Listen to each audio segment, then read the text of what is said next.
बिहार की चुनावी बिसात पर इन दिनों गजब का खेल चल रहा है।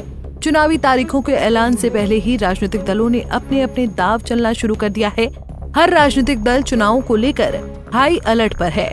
बिहार में पहले जेडीयू और आरजेडी के बीच ही टक्कर रहती थी, लेकिन अब बिहार में बीजेपी और एक नए दल जन सुराज ने अपने पैर पसारने शुरू कर दिए हैं। ऐसे में अब बिहार में चुनावी माहौल सचने लगा है। लेकिन बिहार में एक जो प्रमुख समस्या है वो है पारंपरिक चुनाव गणित बिगड़ने की। बिहार का चुनाव कई मायनों में अलग होता है।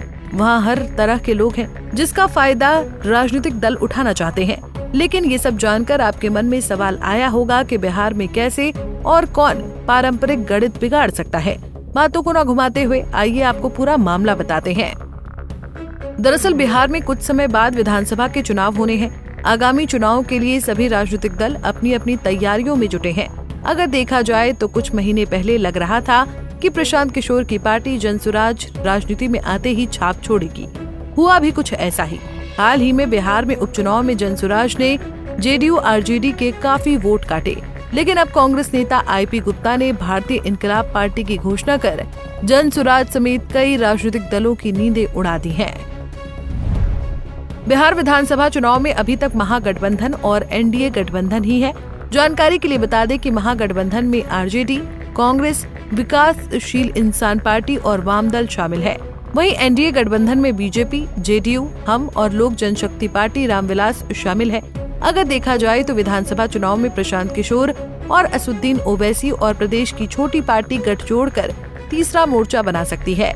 यदि पशुपति पारस महागठबंधन में शामिल नहीं होते तो वो भी तीसरे मोर्चे में शामिल हो सकते हैं।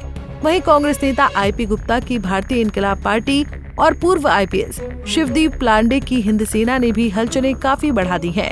इन क्षेत्रीय दलों ने बिहार में पुराने दलों के लिए एक गंभीर समस्या खड़ी कर दी है।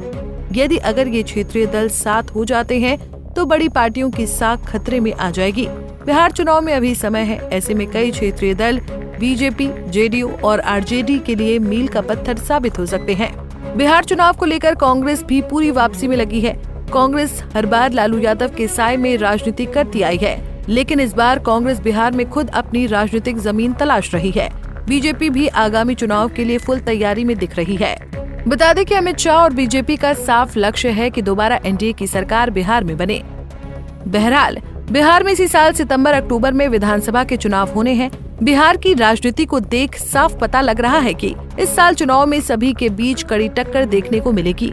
जेडीयू और बीजेपी एक साथ चुनाव लड़कर फिर सत्ता पर काबिज होना चाहती है, लेकिन दोनों ही पार्टियों में सीएम की कुर्सी को लेकर खींचतान देखने को मिल रही है।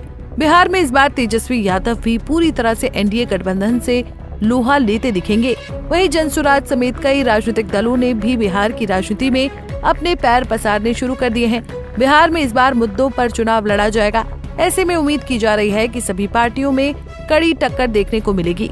खैर, अब बिहार की सियासत पर किसका राज होगा ये तो देखने वाली बात होगी, लेकिन इन सभी बातों में एक बात तो तय है कि बिहार चुनाव जितना बाहर से आसान दिखता है, हकीकत में उतना आसान है नहीं। बिहार में 243 विधानसभा की सीटों पर चुनाव होने हैं और बिहार में हर सीट का अपना अलग महत्व है। ऐसे में बिहार की सभी 243 सीटों का समीकरण समझना टेढ़ी उंगली से घी निकालने जितना बराबर मुश्किल है। Bureau report, Punjab Kesari TV. हमसे जुड़े रहने के लिए हमारे YouTube चैनल को सब्सक्राइब करें और नई वीडियो की नोटिफिकेशन के लिए बेल आइकॉन को दबाएं।